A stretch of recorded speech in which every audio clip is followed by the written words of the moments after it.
Hi అండి, hello, నమస్తే. Welcome to అమ్మ చేతి అమృతం. చాలా సింపుల్ అండ్ ఈజీగా ఇంట్లోనే ఎగ్ నూడిల్స్ని ఇలా నేను చెప్పినట్టు ఒక్కసారి ట్రై చేయండి. టేస్ట్ అయితే చాలా బాగుంటుంది.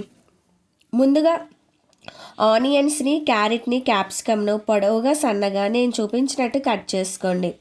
అలాగే 2 గుడ్లను కూడా తీసుకోండి.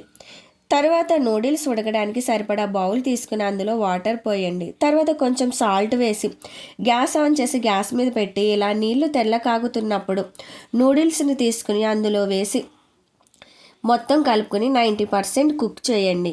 90% కుక్ అయిన నూడిల్స్ని ఇలా జాలీ గరిటె పెట్టుకొని అందులో వంపుకోండి.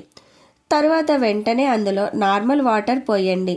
ఇలా నార్మల్ వాటర్ పోయటం వల్ల కుక్ అవ్వడం ఆగిపోతుంది. అలాగే నూడిల్స్ పొడి పొడిగా ఉంటుంది.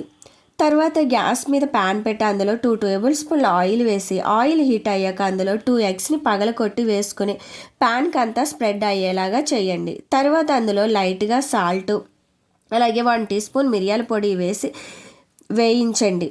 తర్వాత రెండవ వైపు కూడా తిరగవేసి రెండవ వైపు కూడా వేయించండి. అలా కొంచెం వేగాక ఇలా కొంచెం పెద్ద సైజుగా ఇలా ముక్కలుగా చేసుకోండి. ఇలా చేసుకున్నాక వేరొక ప్లేట్లోకి తీసుకోండి. తర్వాత అదే ప్యాన్లో 2 టేబుల్ స్పూన్ల ఆయిల్ వేసి ఆయిల్ హీట్ అయ్యాక సన్నగా కట్ చేసుకున్న క్యారెట్ ముక్కలు, సన్నగా కట్ చేసుకున్న క్యాప్సికమ్ ముక్కలు, సన్నగా కట్ చేసుకున్న ఉల్లిపాయ ముక్కలు వేసి హై ఫ్లేమ్లో ఉంచి గ్యాస్ని లైట్గా వేయించండి. తర్వాత అందులో ముందుగా ఉడికించుకున్న నూడిల్స్ని వేయండి.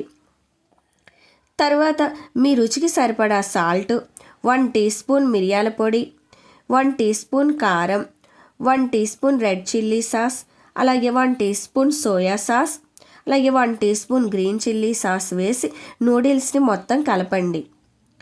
తర్వాత అందులో 1 టీ స్పూన్ వెనిగర్, అలాగే ముందుగా వేయించుకున్న గుడ్డు మిశ్రమం వేసి బాగా కలుపుకోండి.